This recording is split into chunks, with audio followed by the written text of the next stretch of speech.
Bismillahirrahmanirrahim. Assalamualaikum warahmatullahi wabarakatuh. Saya Siti Alfiatur Rahmawati dari kelompok 2 mata kuliah fikih dengan tema pengertian wudhu, pengertian tayamum, dan tata cara keduanya. Saya akan menjelaskan tentang pengertian wudhu. Kita melihat kitab-kitab dan skripsi klasik dan kontemporer para ulama kita, maka Anda akan menjumpai bahwa para ahli ulama telah membahas definisi dan batasan wudhu dari sisi bahasa maupun istilah dalam syara. Pengertian secara bahasa, Al-Imam Ibnul Asir Al-Jazari rahimahumullah, seorang ahli bahasa, menjelaskan bahwa jika dikatakan wudhu, maka yang dimaksud adalah air yang digunakan berwudhu.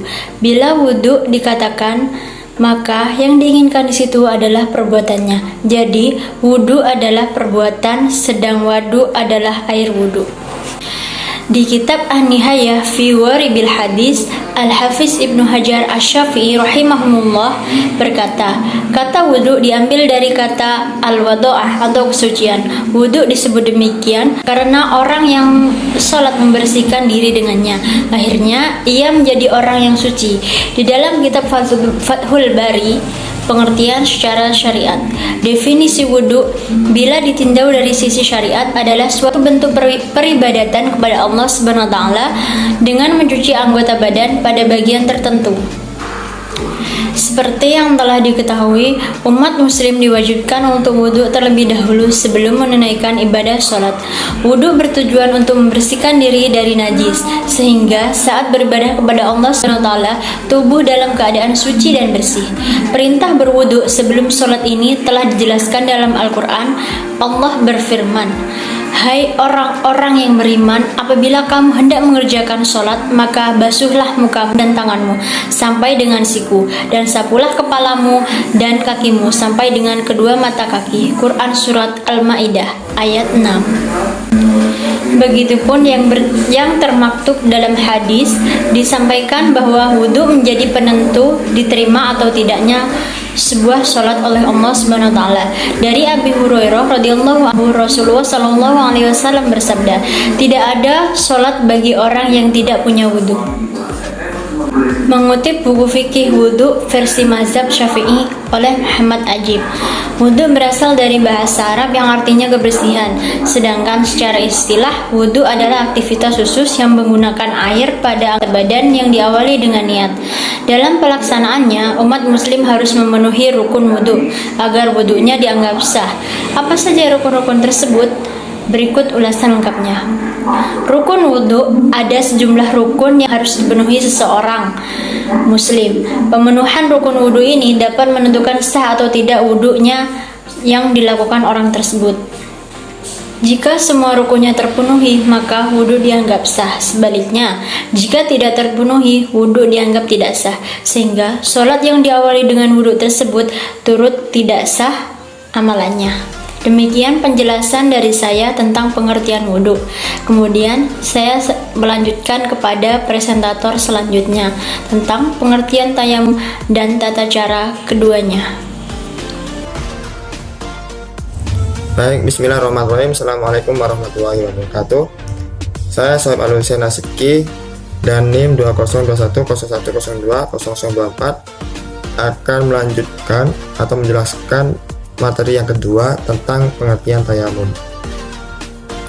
Tayamum ialah mengusapkan tanah ke muka dan kedua tangan sampai siku dengan beberapa syarat. Tayamum adalah pengganti wudhu atau mandi sebagai rukhsah, keringanan untuk orang yang tidak dapat memakai air karena beberapa halangan atau uzur. Yaitu yang pertama, uzur karena sakit. Kalau ia memakai air, bertambah sakitnya atau lambat sembuhnya, menurut keterangan dokter yang telah berpengalaman tentang penyakit serupa itu. Kemudian yang kedua, karena dalam perjalanan. Yang ketiga, karena tidak ada air.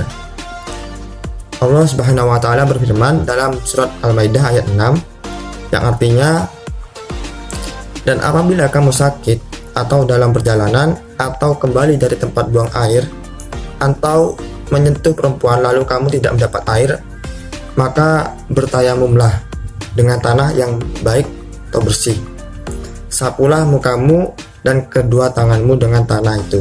Surat Al-Maidah ayat 6. Kemudian syarat tayamum. 1. Sudah masuk waktu sholat. Tayamum disyariatkan untuk orang yang terpaksa.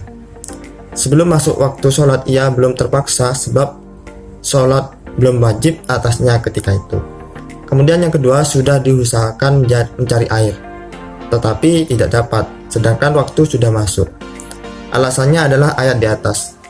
Kita disuruh bertayamum bila tidak ada air sesudah dicari dan kita yakin tidak ada, kecuali orang sakit yang tidak diperbolehkan memakai air, atau ia yakin tidak ada air di sekitar tempat itu, maka mencari air tidak menjadi syarat baginya.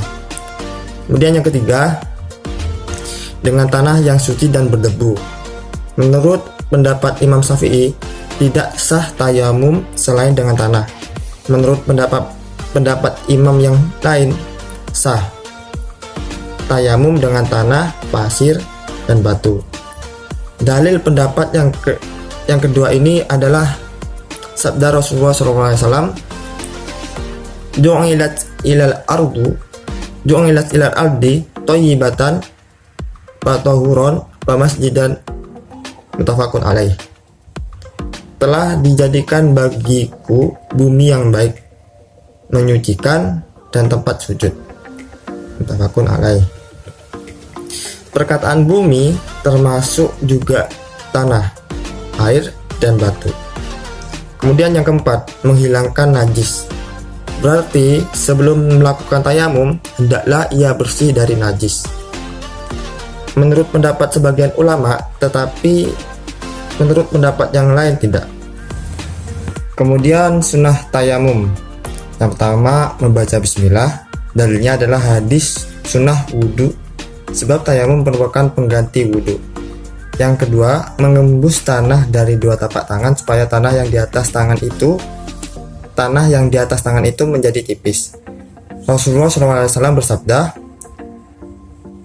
"Innama kana yakfika antat riba bikafaika fit turabi tsumma tanfawa fiha wajhaka wa kafaika." Rawahu Daruqutni.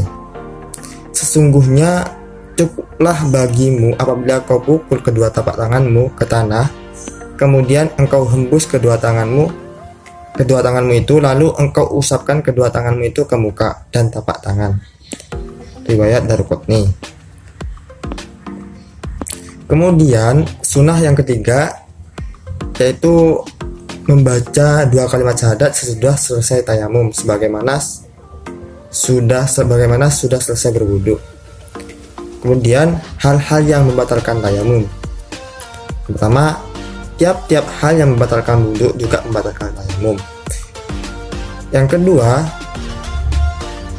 ada air, mendapatkan air sebelum sholat, batallah tayamum bagi orang yang tayamum karena ketiadaan air, karena bukan karena sakit. Rasulullah SAW bersabda, yang artinya tanah itu cukup bagimu untuk bersuci walau engkau tidak mendapat air sampai 10 tahun, tetapi apabila engkau memperoleh air, hendaklah engkau sentuhkan air itu ke kulitmu. Riwayat Tirmidzi. Mungkin itu saja penjelasan dari saya. Selanjutnya akan dijelaskan oleh pemateri yang ketiga. Bismillahirrahmanirrahim. Saya Vina Rismaya. Saya akan memaparkan penjelasan mengenai tata cara wudhu dan tayamum. Yang pertama yakni tata cara wudhu. Yang pertama, niat menyengajakan wudhu. Yang kedua, membaca basmalah sambil membasuh tangan. Yang ketiga, berkumur. Yang keempat, membersihkan hidung. Yang kelima, membilas seluruh wajah atau membasuh muka disertai dengan niatnya yakni Bismillahirrahmanirrahim. Nawaitul wudu'a li raf'il hadasil asghari fardhan lillahi ta'ala. Yang keenam, mencuci kedua tangan sampai siku. Yang ketujuh, mengusap sebagian kepala. Yang kedelapan, membersihkan kedua telinga. Yang kesembilan, membasuh kedua kaki hingga atas mata kaki. Yang kesembilan, membaca doa setelah wudhu. Dan yang terakhir yakni tertib. Selanjutnya tata cara tayamum. Yang pertama, siapkan tanah berdebu atau debu yang bersih dan suci. Yang kedua, menghadap kiblat, ucapkan basmalah, kemudian letakkan kedua telapak tangan pada debu dengan posisi jari tangan dirapatkan. Yang ketiga, usapkan kedua telapak tangan pada wajah disertai dengan niat. Ya, niatnya yakni bismillahirrahmanirrahim.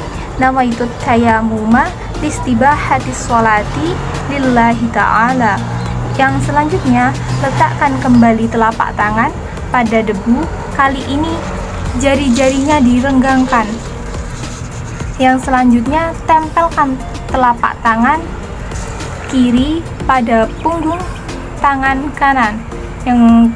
Yang keenam, usapkan telapak tangan kiri ke punggung lengan kanan sampai ke bagian siku. Lalu, balikkan telapak tangan kiri tersebut ke bagian dalam lengan kanan. Kemudian usapkan hingga pergelangan tangan. Hingga pergelangan tangan. Yang ketujuh, usapkan bagian dalam jempol kiri ke bagian punggung jempol kanan. Selanjutnya lakukan hal yang sama pada tangan kiri. Dan yang kedelapan, pertemukan kedua telapak tangan dan usap-usapkan di antara jari-jari. Itu tadi tata cara wudhu dan tayamum. Sekarang dari tata cara yang sudah dipaparkan tadi, itu ada rukun-rukunnya, yakni yang harus dilaksanakan dalam wudhu dan tayamum. Itu dalam rukun wudhu, yang pertama niat, yang kedua membasuh muka bersamaan dengan niat, yang ketiga membasuh kedua tangan sampai siku, yang keempat mengusap sebagian kepala, yang kelima membasuh kedua kaki sampai ke mata kaki, dan yang keenam tertib. Sedangkan rukun tayamum, yang pertama niat, yang kedua mengusap muka, mengusap wajah, yang ketiga mengusap kedua tangan, dan yang keempat tertib. Adapun yang tidak termasuk dalam rukun itu hukumnya sunnah. Jadi walaupun tidak dikerjakan, wudhu dan tayamumnya itu dianggap sah. Mungkin itu dari saya. Sekian dari saya kembalikan lagi. Terima kasih.